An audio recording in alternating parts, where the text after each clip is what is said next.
কি শিখাইছে? এই 7 রান নেওয়ার জন্য ওইটা শিখাইছে?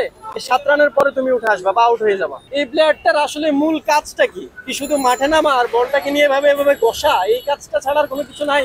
লাগাতার দেখেন যে সে খারাপ খেলতেছে, তাহলে তাকে বাদ দেওয়া হচ্ছে না কেন? যে খেলা খেলতেছে, এই খেলা কি বাংলাদেশের দর্শকরা কি এক্সপেক্ট করে তাদের কাছ থেকে? নাজমুল হোসেন শান্ত, আসলে ওর এখানে কাজটা কি আপনি আমাকে বলেন তো ভাই? ওর এখানে মানে এই যে এখানে নামতেছে, নামে দেখলে ওই দিন দেখলাম যে আপনার কোচ মোশতাক ওনাকে শিখাচ্ছে। তো কি শিখাইছে? এই 7 রান নেওয়ার জন্য ওইটা শিখাইছে? এই 7 রানের পরে তুমি উঠে আসবা বা আউট হয়ে যাবা। আপনি দেখেন লাস্ট কয়েকটা টেস্ট তার দেখেন, তার খুবই বাজে পারফরমেন্স। আপনার কাছে ক্যাপ্টেন এটা বেশি ইম্পর্টেন্ট নাকি একজন প্লেয়ার ইম্পর্টেন্ট? আপনি ও যদি ক্যাপ্টেন কোটায় খেলে তাহলে তার এখানে আলাদা করে ইয়েটা কি? তার দেখেন যে একটা টেস্টের 2টা ইনিংস থাকে, সে একটা টেস্ট হয়তো বা একটা ইনিংস খারাপ খেললো, পরের ইনিংস ভালো খেললো, কিন্তু আপনি লাগাতার দেখেন যে সে খারাপ খেলতেছে, তাহলে তাকে বাদ দেওয়া হচ্ছে না কেন? তার থেকে কি ভালো প্লেয়ার কি বাংলাদেশে আর নাই? আপনি যদি বলেন যে এমরুল কায়েসের কথা, কোনো মানে ওই ছেলেটাকে কেন চান্স দেওয়া হচ্ছে না? বাংলাদেশের যে প্লেয়ারগুলো আছে তারা তো প্রায় টেস্টের মধ্যে এই প্লেয়ারগুলোই এই পিচের মধ্যে খেলে, তাদের তো একটা এক্সপিরিয়েন্স থাকা উচিত এখানে।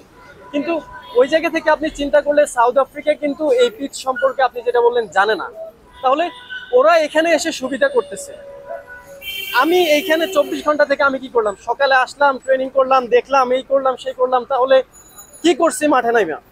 আপনি মমিনুল বলেন, মমিনুল কিন্তু আপনি আমরা বলতেই পারি যে সে একটা এক্সপিরিয়েন্স প্রাপ্ত একটা প্লেয়ার, টেস্টের জন্য একটা পারফেক্ট প্লেয়ার। কিন্তু হ্যাঁ, সে কিছু কিছু জায়গায় ভালো খেলছে আবার খারাপ খেলছে, কিন্তু তার কাছ থেকে আমরা এই জিনিসটা এক্সপেক্ট করি না। আর বাকি যে প্লেয়ারগুলো নিচের দিকে তাদের আসলে কাজটা কি? আপনি মাহমুদুল হাসান জয়ের কথা বলেন, এই যে আরো নিচে যে টপ অর্ডার মিডল অর্ডার বলেন, এগুলো কাজটা কি ভাই? আমাকে বোঝান যে এই জিনিসগুলো তারা যে খেলা খেলতেছে, এই খেলা কি বাংলাদেশের দর্শকরা কি এক্সপেক্ট করে তাদের কাছ থেকে? এই যে এখানে যে নিরাপত্তা দিতেছে, দিতেছে, অনেকের বাসা স্টেডিয়ামের সামনে, তাদেরকে ঢুকতে দেওয়া হচ্ছে না, বলতেছে কি সেনাবাহিনী যে ওই পাশ দিয়ে আপনারা ঘুরে যান। তো আপনার বাংলাদেশের ক্রিকেট থেকে দর্শকরা ভালো কিছু এক্সপেক্ট করতে চায়, তাদের এক্সপেকটেশন এরকম থাকে। এই যে তারা এখান দিয়ে ঘুরে যাইতেছে, কেন যাইতেছে? বাংলাদেশের ক্রিকেটের জন্য যাইতেছে না? তাহলে তারা এটা বাংলাদেশের দর্শকদেরকে কি কি দিচ্ছে? এটা টেস্টে প্রথম দিনে বাংলাদেশ অল আউট, এটা আসলে কোনোভাবে অ্যাকসেপ্টেবল কিনা? না, নিজের দেশে এটা কোনোভাবেই তো অ্যাকসেপ্টেবল না। তারা অ্যাটলিস্ট ব্যাটিং লাইন আপ, তারপর বিশেষ করে শান্তর ব্যাপারে আর ব্যাটিং যে লাইন আপগুলো আছে এগুলো আসলে চেঞ্জ করা দরকার, আর না হয়তো এগুলো আরো ইমপ্রুভ করা দরকার। কারণ হচ্ছে যে আপনার বলাররা সুবিধা করতেছে, বলাররা দেখা গেছে কি একটা জায়গায় ম্যাচটাকে একটা ইয়েতে নিয়ে আসছে, কিন্তু ব্যাটিং কেউ কিছু করতে পারে না। তখন কি করবেন? আপনি কি বলারের দোষ দিবেন নাকি পুরো প্লেয়ারদের দোষ দিবেন? ব্যাটিং বিপর্যয় হচ্ছে অধিকাংশ জায়গায় কিন্তু এই জিনিসটা হচ্ছে।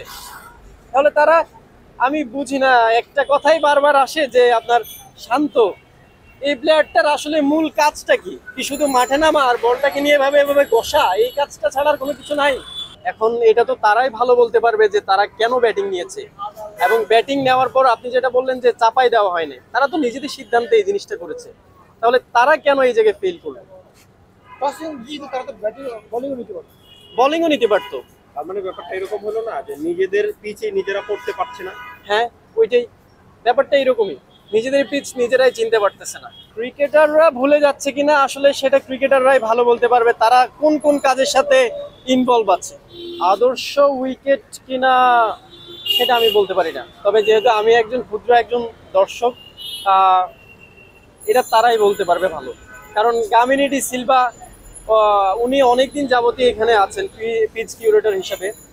আর তাছাড়া যখন একটা পিচ একটা ম্যাচের জন্য ঠিক করা হয় তখন কিন্তু মোটামুটি বাংলাদেশের প্লেয়ার বলুন বা যেই দেশের হোক, ওই প্লেয়ার বা সমস্ত স্টাফদের সাথেই জিনিসটা তারা ক্লিয়ার হয়ে যায়।